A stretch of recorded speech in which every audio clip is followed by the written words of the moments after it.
Tamil menu சேனலுக்கு உங்களை அன்போடு வரவேற்கிறேன். கோயம்புத்தூர் வந்த புதுசுலங்க எங்கள் அப்பா ஒரு நாள் வித்தியாசமான பிரியாணி டேஸ்ட் பண்ணலான்னு சொல்லிட்டு முதல் முறையாக வேணு பிரியாணி கூப்பிட்டு போயிருந்தாங்க. அங்கே போயிட்டு பிரியாணியும் ஆர்டர் பண்ணியாச்சு, பிரியாணியும் வந்துடுச்சு. தால்சா ஊற்றுட்டுமா அப்படின்னு கேட்டாங்க. என்னடா பேரே வித்தியாசமாக இருக்குதே அப்படின்னு சொல்லிட்டு சரி ஊற்றுங்க ட்ரை பண்ணலான்னு சேர்த்து பிரியாணியோட கலந்து சாப்பிட்டு பார்த்தா அப்படியே பிரியாணி வாயில் போட்டோன்னே கரைஞ்சி போகுது. செம்ம காம்பினேஷன், சூப்பர் டேஸ்ட். அன்னையிலேருந்து இன்னைக்கு வரைக்கும் நான் பிரியாணி பண்ணால் தால்சா இல்லாமல் பண்ணுறதே இல்லை. One of my all time favourite mutton dalcha தாங்க பார்க்க போகிறோம். எப்படி பண்ணலான்னு பார்க்கலாம் வாங்க. மட்டன் தால்சா பண்ணுறதுக்கு முதல்ல நம்ம பருப்பு ஊற வச்சிடலாம். 1/4 கப் துவரம் பருப்பு, 1/4 கப் பாசிப்பருப்பு, ஒரே ஒரு டேபிள் ஸ்பூன் கடலைப்பருப்பு எல்லாத்தையும் ஒரு 3-4 தடவை தண்ணி விட்டு நல்லா கழுவி அலசி எடுத்துட்டு கொஞ்சமாக தண்ணி விட்டு ஒரு அரை மணி நேரமாக ஊற வச்சு எடுத்துக்கோங்க.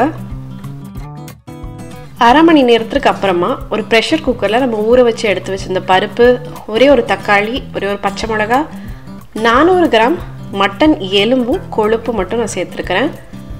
அது கூடவே 1/4 டீஸ்பூன் மஞ்சள் தூள், ஒரே ஒரு டீஸ்பூன் இஞ்சி பூண்டு விழுது, 1 டீஸ்பூன் உப்பு. இதெல்லாம் முங்குற அளவுக்கு தண்ணி சேர்த்துக்கோங்க. ரொம்ப ஜாஸ்தியாக தண்ணி சேர்த்துக்காதீங்க. எல்லாத்தையும் நல்லா கலந்து விட்டுட்டு மூடி போட்டு விசில் போட்டுட்டு இது ஒரு 5 விசில், அதுக்கப்புறமா ஒரு 10 to 15 நிமிஷம் கம்ப்ளீட்டாக சிம் பண்ணிட்டீங்கன்னா பக்காவாக அந்த மட்டன் குக் ஆகிடும். பருப்புமே நல்லா தேவையான அளவு குக் ஆகிடும். இந்த அளவுக்கு நல்லா பருப்புமே நல்லா குழஞ்சி போயிடுச்சு. மட்டன் தால்ச்சாவை தாளித்து எடுக்கிறதுக்காக ஒரு பேனில் 3 டேபிள் ஸ்பூன் எண்ணெய் சேர்த்துக்கலாம். எண்ணெய் நல்லா சூடானதும் 1/4 டீஸ்பூன் பெருஞ்சீரகம், 2 பிரிஞ்சி இலை, 2 ஏலக்காய், 1 அன்னாச்சி பூ, கொஞ்சமாக பட்டை, ஒரே ஒரு கல்பாசி, 2 கிராம்பு, ஒரே ஒரு வெங்காயத்தை இந்த மாதிரி நல்லா நீளமாக நறுக்கிட்டு அதையும் சேர்த்து நல்லா வதக்கிக்கோங்க. நல்லா சாஃப்ட் ஆகிற வரைக்கும் இந்த அளவுக்கு நல்லா வதக்கிக்கோங்க. இது கூட 1 டேபிள் ஸ்பூன் இஞ்சி பூண்டு விழுது சேர்த்துட்டு அதையுமே பச்சை வாசனை போகிற வரைக்கும் நல்லா கம்ப்ளீட்டாக வதக்கி எடுத்துக்கோங்க. இப்போ இது கூட ஒரே ஒரு தக்காளி, ஏற்கனவே நம்ம பருப்பு கூட ஒரு தக்காளி சேர்த்துருக்குறோம். இப்போ இது கூட ஒரு தக்காளி சேர்த்துக்கிறோம்.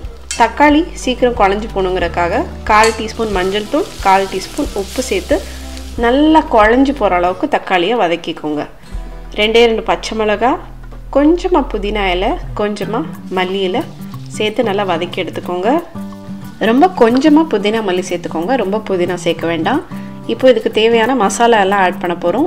1/2 டீஸ்பூன் சாம்பார் பொடி, 1/2 டீஸ்பூன் தனி மிளகாய் தூள், 1 டீஸ்பூன் கொத்தமல்லி தூள், 1 டீஸ்பூன் சீரகத்தூள், 1 டீஸ்பூன் கரம் மசாலா எல்லாத்தையும் சேர்த்துட்டு நல்லா கம்ப்ளீட்டாக ஒரு மிக்ஸ் பண்ணிக்கோங்க. எல்லாம் மசாலாவையும் சேர்த்து கலந்து விட்டாச்சு. இப்போ இதில் நம்ம காய்கறிகள் ஆட் பண்ண போகிறோம். வாழைக்காய், மாங்காய், கத்திரிக்காய், பாதி வாழைக்காய் பாதி மாங்காய், ஒரு 3 பெரிய கத்திரிக்காய் நான் சேர்த்துருக்கிறேன். எல்லாத்தையும் சேர்த்துட்டு நல்லா அந்த மசாலாவோட சேர்த்து நல்லா கலந்து விட்டுக்கோங்க. ரொம்ப நேரம் போய் காயை போட்டு வதக்கி குழச்சிடாமல் பார்த்துக்கோங்க.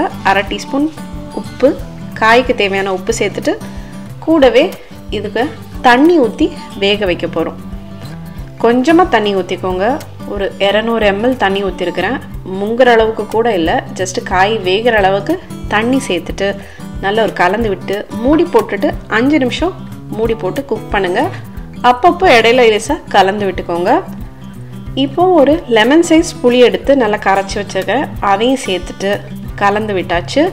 ஒரு 2 நிமிஷம் அந்த புளி தண்ணியிலே இந்த காய் நல்லா வேகட்டும்.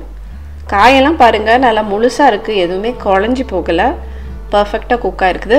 ஸோ இந்த சமயத்தில் நம்ம முதல்ல விசில் போட்டு குக் பண்ணி எடுத்து வச்ச பருப்பு, மட்டன் எல்லாத்தையும் கூட சேர்த்துட்டு கலந்து விட்டுட்டு ஜஸ்ட் 2 to 3 நிமிஷம் கொதிக்க விட்டிங்கன்னா போதும். அட்டகாசமான தால்ச்சா ரெடி ஆயிடுங்க. எல்லாம் சேர்ந்து கலந்து விட்டதுக்கப்புறம் இந்த ஸ்டேஜில் உப்பு காரம் செக் பண்ணிக்கோங்க, கூட வேணும்னா சேர்த்துக்கோங்க. இந்த தால்ச்சான்றது சாம்பார் மாதிரியும் இருக்காது, மட்டன் குழம்பு மாதிரியும் இருக்காதுங்க. ரொம்ப ரெண்டுக்கும் நடுவில் அப்படியே ஒரு மட்டன் வாசனோடு சேர்ந்து லைட்டாக பருப்பு தண்ணியாகவும் இல்லாமல் ரொம்ப திக்காகவும் இல்லாமல் நல்லா சூப்பராக இருக்குங்க. ரொம்ப சூப்பராக இருக்கும். இது பிரியாணி தவிர மீதி இருந்ததுன்னா அடுத்த நாள் காலையில் தோசைக்கு ஊற்றி சாப்பிட்டீங்கன்னா சூப்பராக இருக்கும். புசு புசுன்னு தோசை ஊற்றி அதுக்கு மேலே இது ஊற்றி சாப்பிட்டீங்கன்னா அப்படியே வாயில் போட்டால் அப்படியே கரைஞ்சி போகிற மாதிரி இருக்கும். தோசை ரொம்ப டேஸ்டியாக இருக்கும். அவ்வளோதான், 2-3 நிமிஷம் கொதிச்சிடுச்சு, நம்ம தால்ச்சா ரெடி ஆயிடுச்சு. இப்போ இதை சுட சுட சர்வ் பண்ணி எப்படி இருக்குன்னு பார்த்துடலாம். பாருங்கள், நம்ம போட்ட காயெல்லாம் அப்படியே முழுசாக இருக்குது.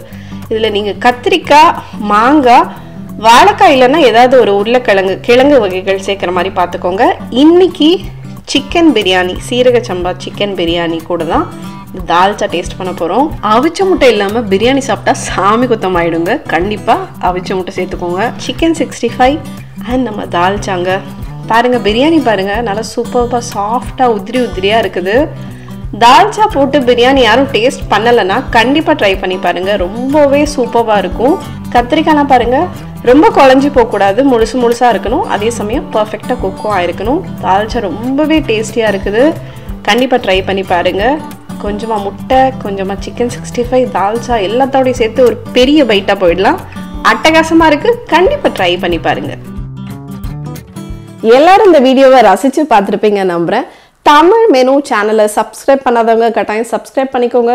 கூடவே பெல் ஐக்கனை ப்ரெஸ் பண்ணிக்கோங்க. அப்போ தான் நாங்கள் போடுற வீடியோஸ் உடனுக்குடன் உங்களை வந்து சேரும். இந்த வீடியோ பிடிச்சிருந்ததுன்னா மறக்காமல் எங்களுக்கு ஒரு லைக் தர மறந்துடாதீங்க. மேலும் மேலும் தரமான வீடியோஸ் போடுறதுக்கு எங்களை உற்சாகப்படுத்தும். இந்த மட்டும் தால்ச்சாவை உங்கள் வீட்டில் இருக்கவங்களுக்கு செஞ்சு கொடுங்க. எல்லாரும் சேர்ந்து உட்காந்து சாப்பிட்டுட்டு எப்படி வந்ததுன்னு மறக்காமல் கமெண்ட் பண்ண மறந்துடாதீங்க. மற்றும் ஒரு ரெசிபியோட அடுத்த வாரம் மீண்டும் சந்திப்போம். நீங்களும் சமைக்கலாம்.